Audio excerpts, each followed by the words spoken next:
Agoyo ne Nyasaye maduong' erokamano Jehova mosetimo maber kendo kinyi e Jumapil mar adek mar dwe mar 11. Nyasaye maruoth Jehova nosetimona ng'wono. Ayie ni en kende moromo e bathe to onge machielo. Ang'eyo ni in bende kaminenae ma ruoth otimoni ng'wono, in kod wach minyalo goyo ne ruoth ni erokamano nikech isenene kod wang'i kuom gik madongo ma Jehova notimo. Omiyo kinyi ni Nyasaye nochako kelo yalo lweti ka mondo achak alerie kuom wach ma Jehova noketo e chunya, nikech ruodhno oseketo wach lewa man kod yie noketo nikech ng'ato mosemiyo thuolo mondo onena kendo mondo winja. Chunya ma iye ne kwayo mondo ibedie piny mondo wawinjre kuom wach madhi somo kata madhi losoe toke to walamie Nyasaye mondo wane tije madongo mag ono mar nyalo mar warruok biro timo.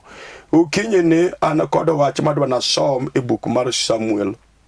Kawuono adhi somo wach achiel kende e buk mar Samuel, mane samoro nyalo somo mabor matin mak manie e buk mar Samuel. Samuel mokwongo 17, chako somo 33, dhi somo nyaka 37 kendo chaka chikora 42, tadhi somo nyaka 49. Bang'e wabiro loso ka Jehova keto wechene e chunya taloso go kodi to Nyasaye yudo duong'.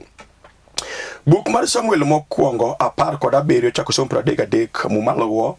Saulo nowachone niya, ok inyal dhi kedo kod ja-Filistiano nikech pod in mana rawera moa, to jalo osebedo jalweny chakre tinne. To Daudi nodwoko Saulo niya, ruoth, an jakwadh jamb wuora, to ka sibuor kata ondiek omako rombo e lek, to aluwe maked kode mondo ares rombono e lake.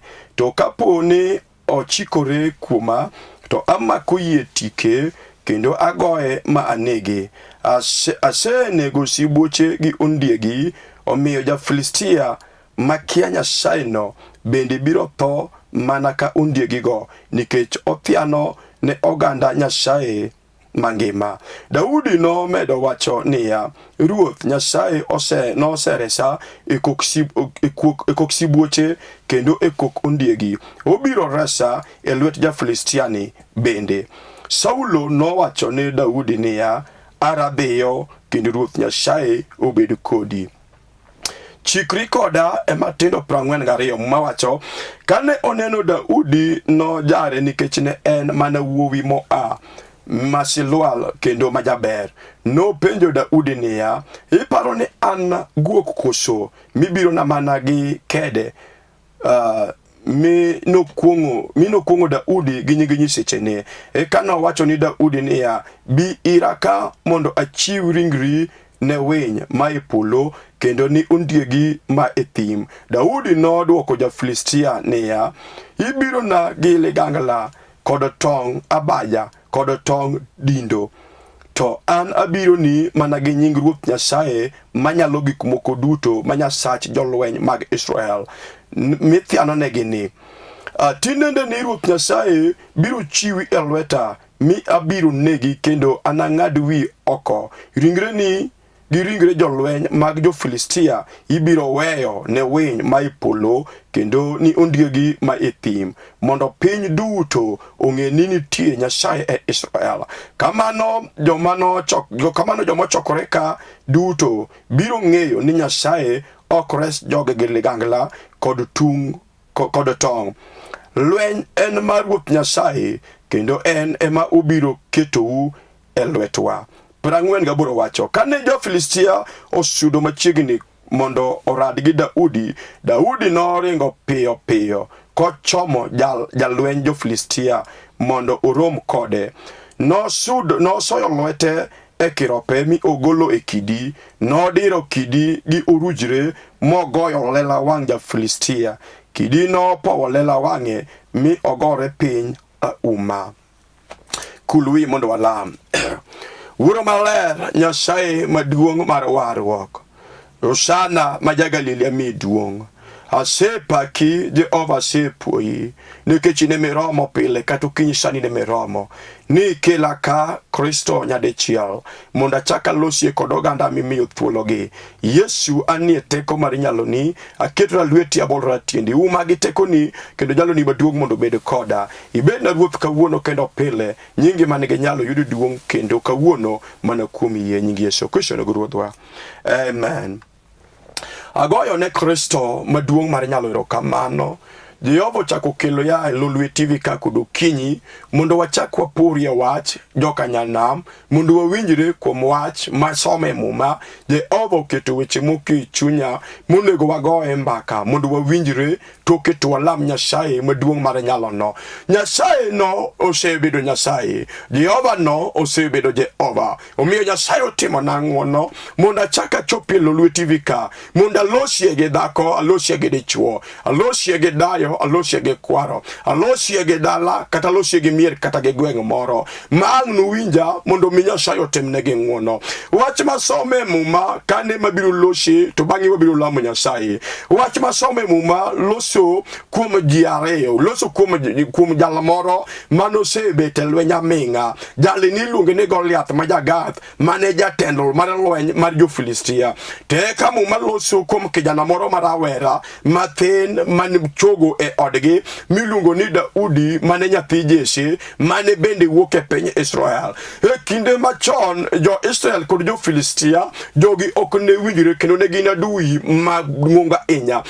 Adui mane nie kindgi kata winjo koso winjruok mane nie kindgi nodhi alanda ma onge ja-Filistia mane winjore gi ja-Israel to onge ja-Israel mane winjore gi ja-Filistia. To pile ka pile ne gikedo kendo ne girade e got kata ne girade e pap mar lweny. To e kinde ka kinde mane girado, jo-Filistia ne nego jo-Israel oyokre, ne nego jo-Israel ma jo-Israel dong ka gin jok molo, ka gin jok ma osenegi, mang'eny ji ne ninde badgi ka girado kod jo-Filistia.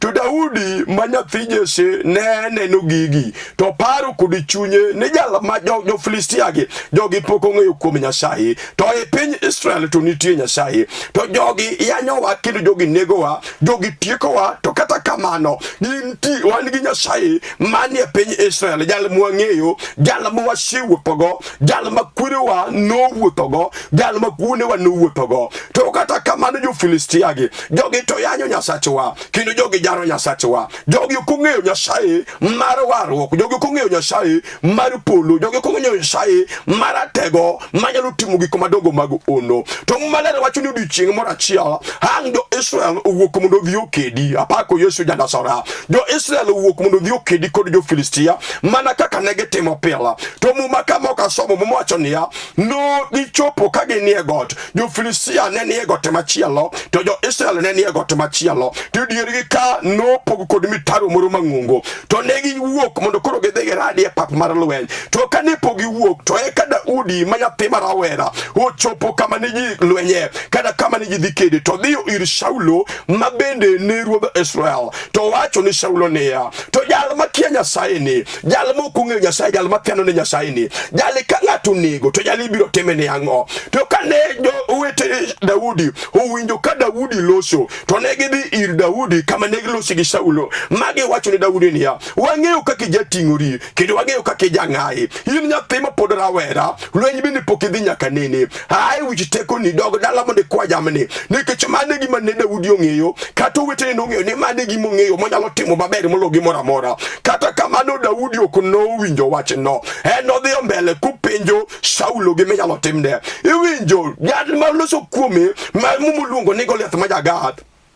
Jale mumaloni en jal marabora, en jal marabora mane chopo futa auchiel, en jal marabora enya kendo ng'at mane rabora madirom kode piny jo-Filistia kata piny Israel duto, ne en jal marabora enya. To mumondiko niya, gima norwako gir marakor manorwako e kore ka odhi kedo, muma wacho ni gino ne en kilo 60, yani gira kor mane jal orwako ne en kilo 60. To wi tonge mane jal odhi kedogo ne en tong' ma kilo 7 wi tong' kende. Mano giketo lewni kod wuor mane jal rwako. En jal mane kobire lweny kata kodonje lweny to jo-Israel ne tetni ma jomoko ne ringi kata kapok ochopo machiegni. To Daudi ofwenyo kuom Nyasaye, apako Nyasaye mar nyalo. Daudi ofwenyo kuom Nyasaye to wacho ne ruoth ma Saulo ni to jali kia Nyasachwa, jali pok ong'eyo Nyasaye, jali kawuono ni Nyasaye biro kete lweta. To ruodh Israel miluongo Saulo kono Daudi niya, iwinjo in wuoyi ma pod rawera kendo kata lweny misedhi pod onge. To jali miloso kuome miluongo ni Goliath ma jagathni, jali osebedo jalweny atinne nyaka sani kendo onge lweny mwaserado kodgi mamito nege kata mito inye. En jal masando wa piny Israel kaduto miwuoro. To Daudi otemo nyiso Saulo gima Nyasache en. To kono Daudi Saulo niya, niwinjo Saulo, an jakwath mar jamb wuora, to e kinde ka kinde manie kwath to ka rombo moro ondieko mako kata sibuoro mako taringo piyo piyo mondo akres rombo no e lak ondiek kata lak simba. To kata koriwe kod lake matek tamaki kod yie tike mayar lake mares rombo no. Ok apar ka ja-Filistia makia Nyasaye ni nyalo tama nego tasenego ondiegi kod sibuoche. To eka Muma Maler wacho niya, Saulo wacho ne e kama wasobo ni onge wach kata diyo Nyasaye mondo telni. To Muma Maler wacho ni kane gichope Paulo wen mit Goliath ma jaga oneno wuoyi marawera kabiro ne kod kede to penjo Daudi niya, tiparo ni an guok mibiro na kod kede, miparo ni an guok mibiro na kod kede. To Daudi to kone niya, to in tiparo ni an ng'a momi ibiro na kod tonga baja kachielo kod tindo, iparo ni an ng'a. Muma Maler wacho niya, Daudi no chomo jo-Filistia ka jo-Filistia biro kod ng'wech to Israel bende dhiyo, to Daudi otelo nyimgi. To Muma Maler wacho niya, apako Yesu, Daudi ang'oringo moso lwete kerope abiro dhi piyo nikech thuolo koyiena mondo aler wachno gi iye matin. Muma Maler wacho niya, Daudi oringo to so lwete kerope to golo kidi to ne en kod orujre. Muma Maler wacho ni nowinyo kidini mi nobayo kidino kod orujre. Kidi nogoyo lela wang ja-Filistia miluongo ni Goliath ma jagak ma Muma wacho ni nogore pinya uma. Chieng' no Muma Maler wacho niya, ne Daudi ong'ado wiye mo iketo dala kamiluongo ni kar yanga wich. Muma Maler wacho ni kanye mano iki wi Goliath ma jagak. Kawuono kod okinyi mae wacho ma Jehova osemiyo ya mondo alosie kod ng'ato, mondo alosie kod dala moro. Ok ang'eyo jochiende masandi, ing'eyo ni wan joko mowar samoro jachiende sandi kod warruok ma in go. Samoro seyanyi waru gi mama makata ka inye gweng'a kanyo to gima ji penjo pela ni to muwuotho ne Nyasaye ni warruoge no dak wane, muwuotho nyaka chokruoge ni warruoge no dak tini. Kawuono kod okinyi wacho niya, onge ng'at mosethen ni Nyasaye. Daudi ang'o fwenyo kuom Nyasache to wacho ni Nyasache ang'eyo. To kawuono jal makia Nyasaye ni, jal mathianyo ne jo-Israel, jal mathianyo pila manego jo-Israel oyokore ni, jali kawuono nyaka Nyasache chiwe lweta. Nyasache nyaka chiwe lweta. Nyasaye mosechiwo ondiegi kachiel kod sibuoche lweta. Ka ja-Filistia ni kawuono ne nyako nindie bade. Kawuono ni an bende biro mondo alosie kod dhako, alosie kod dala moro ma jachien mako mafuanda makata ka warruok ni dala to en dala mochamo jal ma ji nyanyo pila. Jok moko ng'e Nyasaye, jogo thienyo ni pila ka pile ka giloso to gipenjo Nyasaye chi kuma nitie. Jo-Filistia noyanyo Nyasach jo-Israel, jo-Filistia ne nego jo-Israel pila. Odiochieng' moro achiel Daudi oparo kuom Nyasaye maratego, jal mara uma, jal mokela TV ka kod okinyi to wacho ni Nyasache ang'eyo, jal mosebedo karesa, jal moseketo sibuoche kachiel kod ondiegi e lweta masenego gi kod lweta wuon. An bende kod okinyi abiro nego ja-Filistia ni mondo ng'ere lela ni Nyasache en Nyasaye matiyo. An bende okinyi abiro mondo aler kuom Nyasaye, jal manyalo reso ng'ato, jal manyalo konyo dala makata ji osenyieri. Iwinjo nyathi manyako wari wuogi samoro ji osecharo ni penjore ni nyathi manyako ni kata wuotho dakwane teko mar nyalo mar warruoge. Omera warruok ok en ofuo, warruok en agola. Nyalo golo ng'ato e siko, nyalo golo ng'ato e kwamo, nyalo golo ng'ato e dong' makata jodala nyieri. Wan kod Nyasaye maratego. Kawuono negi chome gino gimosandi kod warruok no onegi chome alala. Ka in kod chir kod jing'o kiseng'eyo Nyasaye mar nyalo manyo wari mama, kiseng'eyo Nyasaye mar nyalo manyo wari dichuo, kiseng'eyo Nyasaye maratego manyo wari kijana. Wan gi Nyasaye ma Daudi ma nyathi Jesse ofwenyo kuom Nyasaye to wacho ni jal thianyo kata kamano kong'e Nyasaye okong'e Nyasach Israel. Nyako bende nyalo wacho niya kata jogweng' loso giseyanya kod warruoga jogi pok ong'eyo Nyasaye. Nyasaye manyowara gi kia, jal manyogo nyog ging'eyo, jal manyoloso ya, jal manyoloko nyinga, jal matiyone gi tekra kod mwanduna, jogi pok ong'eyo Nyasaye. To kawuono awuok malo mondo Nyasach onyis Israel wan kod Nyasaye iluongo Nyasach fwenyruok, jal manyalo fwenyore ne dala, jal manyalo fwenyore ne ng'ato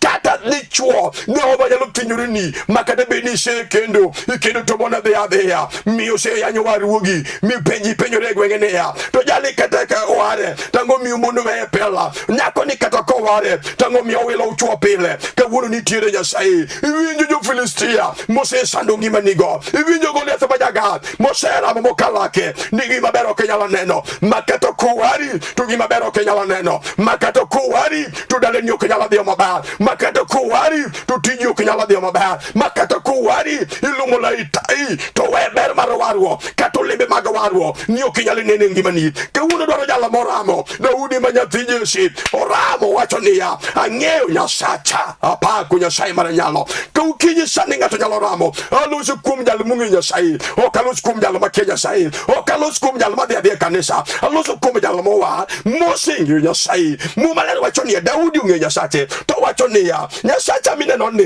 Jehova ni oseketo ndigi e lweta masenego kod lweta wuon nyaka sibuoche asemako kod twegi manege lela. Tiwinjo jo Filistia makia Nyasaye, jok makienyo ni Nyasaye pilagi, Nyasacha manyo keto ndigi kod sibuoche e lweta kawuono Nyasacha biro keto gi e lweta. An bende kinya wacho niya iwinjo mama kado senyiri kod warruok mar nengo mar msalaba, warruok mar Kalvari, warruok mar remo kawuono nitie Nyasaye manyalo ani malo kuom ng'at mong'eyo Nyasaye. Tiya malo te wacho niya ukinyi kawuono jogweng' onego ng'e Nyasacha, ukinyi kawuono jowasika ubiro ng'e Nyasaye, jalo maratego jalo mara uma, Nyasaye manyo mako bada kaleo kadonge para mama, Nyasaye manyo mako bada kalong donge kothuora, Nyasaye no nyalo maki makana nyi donge daleu mama to Nyasaye no nyalo timo ne ng'wono. Ene Nyasaye muwinjore apaka, ene jalo muwinja denda mose tamo Nyasaye gino onge ine wapoge fwenyo kuom Nyasaye. Nyi wuotho kod warruok kata kamano gikia Nyasaye, nyi wuotho kod Kristo kata kamano gikia Yesu kod teko mar bat kod gik manyalo timo. Daudi muma wacho niya ofwenyo kuom Nyasaye to neno gik ma Jehova osetimone to wacho kod chunye niya ni an kawuono abiro dhiyo mondo arad kod jasigu ma jok makia Nyasaye, jok mayanyo Nyasaye mar Israel. Iwinjo jok mayanyo Nyasachigo, jogo ng'e Nyasachi, jogo nego ng'e Nyasaye mar nyalo mar kedo, Nyasaye manyo pudhi oko lagi chunje maricho mag gweng', Nyasaye manyo pudhi oko timbe ma undu manye timo. Nyasaye no nitie Jehova no ratego, Nyasaye mara ono onge gimosekene Nyasaye mane okonyalore. Kadu kinyi kawuono sani hawacho kure dira gukinyi sani niya ni jal mang no ringo dhiri Nyasaye Jehova biro timo ne ng'wono. Daudi openjo Goliath ma Jagath ni tapenji iparo ni Nyasaye nyalo kedo kod tunge kod gik mibiro go magabaja kod tong miseting'o no kod tindo miting'o. Nyasacha biro kedo, Jehova biro chiwe lweta. Kawuono ne nyaka jok mochokore kagi biro ng'eyo ni Nyasach Israel en Nyasaye matiyo. Lwenye ni mar Nyasaye, Nyasaye biro kedo na, Nyasaye biro loyo na. In biro nege wach kamano ukinyi umera jiuse nyeri umera warruok ok en ura, warruok ok en fuo, warruok ok en rad. Iwinjo Nyasaye nitie jal manyalo golie shida, jal manyalo golie kwamo mar dala mag ura, jal manyalo maki oko mar goli oko nyim jasigo mag dala. Nyasacho muma wacho niya Nyasacho Nyasaye no ngima, Nyasaye nutiyo, onyalo tiyo ne dala, onyalo tiyo ne dhako, onyalo tiyo ne dichuo nyim weche te makata weche tek machalo nade Nyasaye nitie. Kata juchiendi orabo, juchiendi okalakgi ni onge gima ber menyalo neno omiyo miya nyayanya dong'eni wan kod ji mowar mang'eny makata ka giwuotho tiyanyogi ayanya kod warruok. Wan kod mon mang'eny motamba gi tweyo wuoth togogi gi wuothe kata kamano dar warruokgi kendo en warruok mocha, en warruok ma onge geno. Wan kod Yesu jal maratego, jal mara uma, jal manyalo timoni maber kod okinyi sani. Kata ji osenyeri, kata ji osechayi mopenji warruogi mocha warruogi kawuono kod okinyi aloso kuom jal mong'eyo Yesu, jal mong'eyo Yesu manyalo kono wasigu ni winjo wasika aseneno Nyasaye. Nyasaye biro kedona, Nyasaye biro lochona. Lweny ok en mara, lweny en mar Ruodha, jal manyowara, jal jalo biro kedona, jalo manyowara, jalo biro lochona, jalo manyowara, biro miya loche lwetu, jale maluso godo, ukinyi kawuno sani, luso kum jal mungi Nyasaye, iwinjo, kada juchide magadala, magarana magafuo, usema kudali ni mafwanda,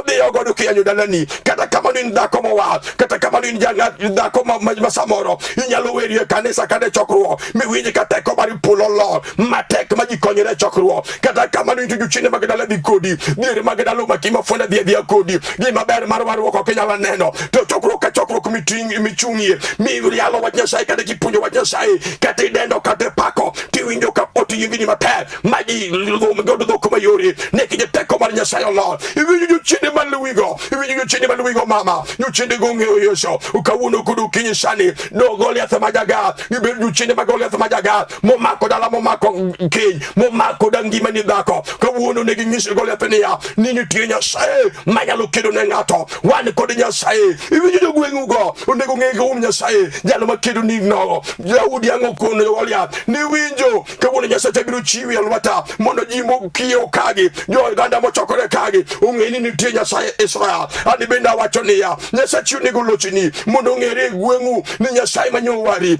en Nyasaye matiyo, en Nyasaye mutingo lochalwate, umeri winjo kejana, kade juchindi oramo, okalaki gimo ochodolwatigi, nini gima bero kejala neno, kode waru kumari nengo, manyi kao, kawuno kudu kinja wachoniya, ni tire teko, kumengeo Nyasaye, ni tire teko, kumengeo Jehova, Daudi ungeo Nyasaye, ungeo jala manyora se, ungeo jala manyose konye, kaya ni timi lela, kaya ni timi karakende, kawa jewa dui, kada sibuji kudundiegi, biru mono kawa rombo, tomu mamalele wachoniya, eni bendoringo matel, toreso rombo, hela kija sigu, hela kundiegi, katele kundiegi, katela kisimbuchi, hani binu kinye shani, hani kodi Nyasaye, manyalo reso daleni, hani kodi Nyasaye, manyalo reso nyithindi, wani kodi delini mange, masibuji kudundiegi, hoseri we lakegi, moketo mateka, ningi mabere miyalo nene dala unge, eni dala, makame toko donje, teni mtoka marima iti, unge nga tumanyalo nyeo dala, kata piko kunyalo donje dala, eni dala makagi moro donje, teni ndiga matiendi areo, nyova nitie, Nyasaye maro ono,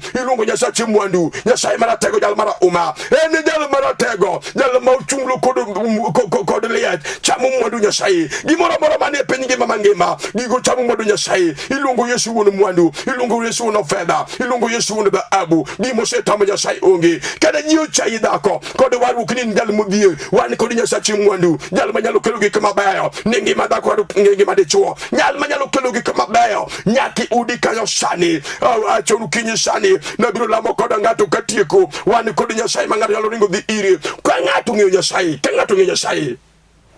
Daudi ong'eyo Nyasaye, omiyo kono Goliath kabiro, to wacho ni winjo Goliath, ise sano jo Israel, ise thienyo ne Nyasachwa, to kama wasomo wacho niya, Goliath no kungo Daudi, kod nyingi nyisechene, no yanyo Daudi, kod nyingi nyisechene, to Daudi kuwinjo koyanye, to Daudi owacho ne niya, iparo ni ananga, mumibiro na koda baya, koda tonge kodi tindo, Nyasacho kukedi koda tonge, awacho niya ukinyi sani, iwinjo Nyasaye mwayalo, iwinjo Nyasaye manowarawa, Yesu Kristo muma, Yesu Kristo maruodho warwo, ene jal mokuti kod tong, ene okuti kod rungu, ene okuti kod bunde, Jehova tiyo kendi uwuon, ene ok konyi tich da, mumaler wacho niya, eka Daudi no soyo kerope, mane gima dwani tim kawuono, so kiropi, so lweti kiropi, igol kawiye, mondi chomo wasigo ter, so kiropi, so lweti kiropi, mondi kawiye, mondi chomo go wasigo, mathianyo ni dalani, so kiropi, iye kende mar muomo, omera iye ratego, iye nyalo timo ni ono, mumalero wacho niya, Daudi manyathi Jesse, owacho kodi iye, owacho ni kawuono, Jehova na Nyasacha, jalo mosekedo na, jalo mamiya loche pela,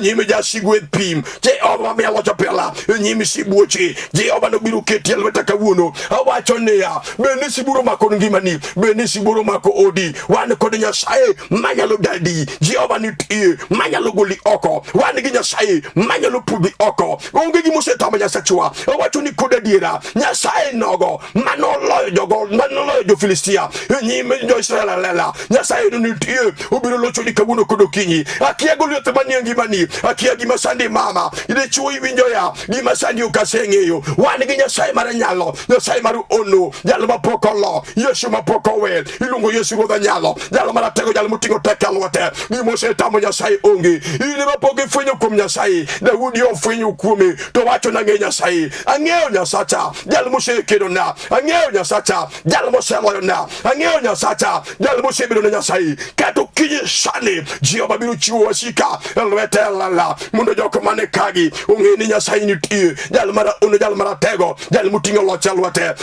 loch no dhi koro jo Israel, odiochieng' nogo, wasigu no ninde badgi, Mumalal wacho niya, no winyo rujre kod kidi, eka no bayo kidi, to kidi ma no bayo, nogo lela Goliath majagat, mar Goliath nogore pinya uma, andi benda wacho niya okinyi, umera wasigu mose sandi, wasigu mose yanyi, wasigu mose jari, haraka uyewa, monde lau wasigu, go wasigu kodi hiye, go wasigu kodi hiye, Nyasaye okede kodo tol, Nyasaye okede kodo rungu, Nyasaye okede kodo yaj, wanigi Nyasaye, Jehova maratego, wanigi Nyasaye, Jehova mara uma, jalo makod makangato kan nikodi hiye, to Jehova nogo, kido ne jalo nikech orango chunyi dhano ma iye, orango chunyi Daudi kod iye, to neno na diera, na wera ni oserwa ko iye, ung'eyo ni ane Nyasaye, jalo manyalo kedo ni, ung'eyo ni ane Nyasaye, jalo manyalo miya loch alwote, Jehova no amalu, miyo kidi achiel kende mariye, mano bayo go Goliath majagat, nogo lala Goliath, mi Goliath nogo re pinya uma, ani benda wacho niya, nuchine mose sando odi, kahuno biro gore pinya uma, nuchine mose sando nyithindi, biro gore pinya uma, nuchine mose sando tiji, biro gore pinya uma, nikiji sherwa kuye, kumi Yesu majagalele, unega lamu kudi Nyasaye, mono Nyasaye chwa nutine dhako, unega lamu kudi Nyasaye, mono Nyasaye nutine de chuo, unega lamu kudi Nyasaye, Nyasaye mar ono, Jehova ngato muomo kodi kumi kudi ye, Daudi okawi ye, unego Goliath majagat, machino Goliath ninde bade, ini bini kodi ye ma inigo, ibiro gogo wasiki, Jehova biro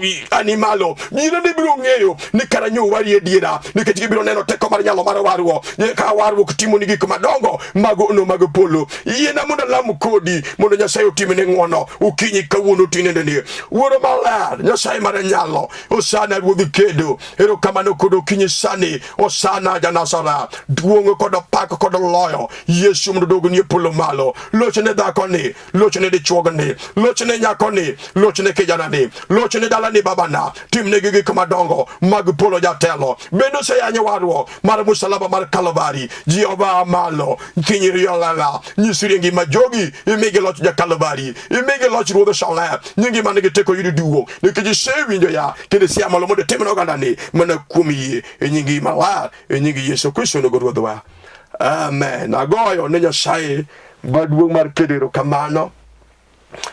An maloso kodi iluonga Bishop Joseph Odindo, an jaseme kakelo kitime kae, kendo an wuod Bishop manosenindo, Bishop Patrick Odindo mawuodo chuodho, mabende jaseme kakelo kitime kae.